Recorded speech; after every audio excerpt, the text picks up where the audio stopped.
প্রিয় দর্শক, এতদিন পরে এসে বিশ্বের শীর্ষ ধনী বিল গেটস স্বীকার করেছেন তার স্ত্রী মেলিন্ডাকে বিচ্ছেদ দেওয়াটাই ছিল তার জীবনে ভুল। বিশ্বের অন্যতম শীর্ষ ধনী বিল গেটস স্বীকার করেছেন তিনি এখন উৎফুল্ল। তবে তিনি একথাও বলেছেন মেলিন্ডা ফ্রান্সের সঙ্গে দীর্ঘ ২৭ বছরের দাম্পত্য জীবনের ইতি টানা তার জন্য ছিল ভুল সিদ্ধান্ত। তিনি বলেন, এ ভুলের জন্য আমি সবচেয়ে বেশি অনুতপ্ত।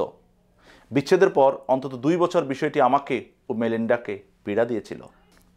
মাইক্রোসফটের সহপ্রতিষ্ঠাতা আশা করেছিলেন বাবা বিল সিনিয়র ও মা মেরির মতো তারও মেলিন্ডার দাম্পত্য জীবনও মধুর হবে। তার মা বাবা দীর্ঘ ৪৫ বছর একসঙ্গে ছিলেন। বিল গেটস আক্ষেপ করে বলেন, নানা ঘটনার স্মৃতি ও সন্তান নিয়ে একসঙ্গে জীবন কাটানোর নিশ্চয়তা দারুণ একটি বিষয় ছিল।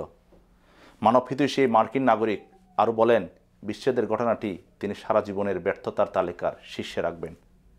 কারণ আরও অনেক ব্যর্থতা রয়েছে অনেকের, তবে কোনোটাই এরকম নয় যেটি হয়েছে বিল গেটসের জীবনে। সাবেক এই জুটির প্রথম দেখা হয় ১৯৮৭ সালে। ওই বছরই মাইক্রোসফটের একটি অনুষ্ঠানে যোগ দিয়েছিলেন তারা। মেলিন্ডা তখন মাইক্রোসফটের প্রোডাক্ট ম্যানেজার, বিল তখন কোম্পানির প্রধান নির্বাহী কর্মকর্তা বা সিইও। তিনি মেলিন্ডাকে পার্কিং লটে ডেটিংয়ের প্রস্তাব দিয়েছিলেন বলে প্রচলিত রয়েছে। পাক্কা ৭ বছর চুকিয়ে প্রেম করার পর ১৯৯৪ সালের শুরুর দিকে বিয়ে করেন বিল ও মেলিন্ডা। এই দম্পতির ৩টি সন্তান রয়েছে, জেনিফার, রুরি ও ফিবি। ৬৯ বছর বয়সী এই ধনকুবের বলেন, মেলিন্ডাও আমার যখন দেখা হয় তখন আমি মোটামুটি সফল ছিলাম, কিন্তু বিরাট সফল হয়েছিলাম সেটা বলা যাবে না। আমাদের বিয়ের পরপরই বড় ধরনের সাফল্য এসেছিল। ২০২১ সালে বিল ও মেলিন্ডা বিচ্ছেদের ঘোষণা দেন। এর ১ বছর আগে থেকেই তারা আলাদা থাকছিলেন।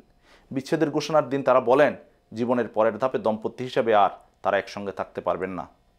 বিল ও মেলিন্ডা মিলে দাতব্য প্রতিষ্ঠান Bill and Melinda Gates foundation গড়ে তুলেছিলেন। এই ফাউন্ডেশন বিশ্বের নানা প্রান্তে কাজ করেছে। বিশ্বজুড়ে দারিদ্র, রোগবালাই ও বৈষম্য দূরীকরণে কাজ করে প্রশংসা কুড়িয়েছে বিল গেটস ফাউন্ডেশন। বিচ্ছেদের ৩ বছর পর ২০২৪ সালে মেলিন্ডা ফাউন্ডেশন থেকে পদত্যাগ করলে এর নাম পাল্টে গেটস ফাউন্ডেশন করা হয়।